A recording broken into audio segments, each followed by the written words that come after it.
هاي، ازيكم؟ انا مريان وهكون معاكم في ABC Parenting Tips. يلا بينا.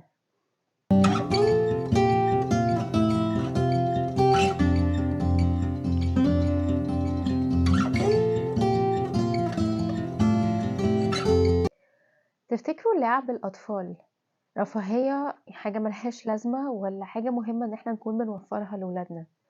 في الحقيقة هي مش رفاهية، هي حاجة مهمة جدا ان هي تكون في حياة ولادنا، حاجة مهمة ان هي تكون في المحيط بتاعهم.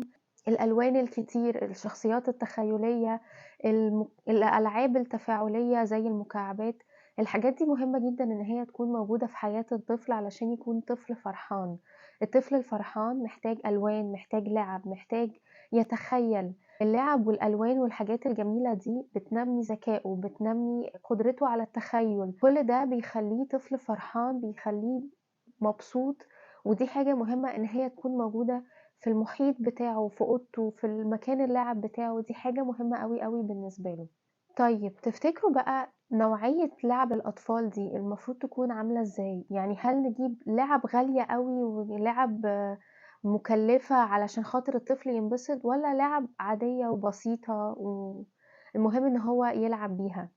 في الحقيقة ان احنا لما بنختار لعبة بنبقى بندور على ان هي تكون لعبة فيها ألوان وفيها حركة، فيها تخيل، فيها تفاعل.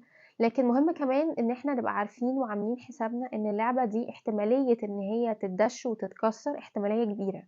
يعني نبقى عارفين ان الطفل هيرميها، هيبهدلها، هيقل من قيمتها على الاخر. فعلشان كده مش مهم خالص ان اللعب تكون لعب غالية قوي، مش مهم ان هي تكون بفلوس كتير، المهم ان اللعبة تكون بتأدي الغرض بتاعها، ان الطفل يتخيل ويتفاعل ويكسر ويعمل اللي هو عايزه.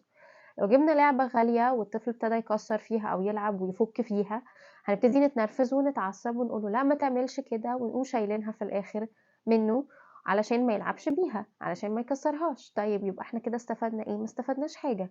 احنا جايبين اللعبة علشان هو يلعب بيها، مش علشان نعاقبه بيها ونشيلها من ايده.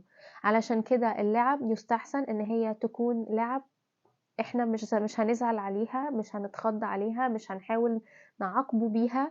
لكن لعب عادي ممكن ما نزعلش لو اتكسرت.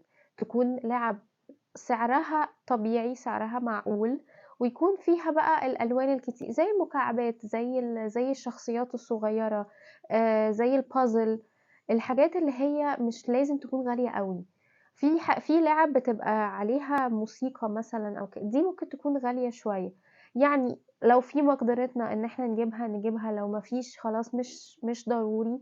المهم ان هي تكون لعبة الطفل بينبسط بيها، حاجة بيتفاعل معاها، حتى لو هيمسكها يدشها ويكسرها احنا ما نزعلش عليها وما نتضايقش. ميرسي، واشوفكم الفيديو الجاي. باي.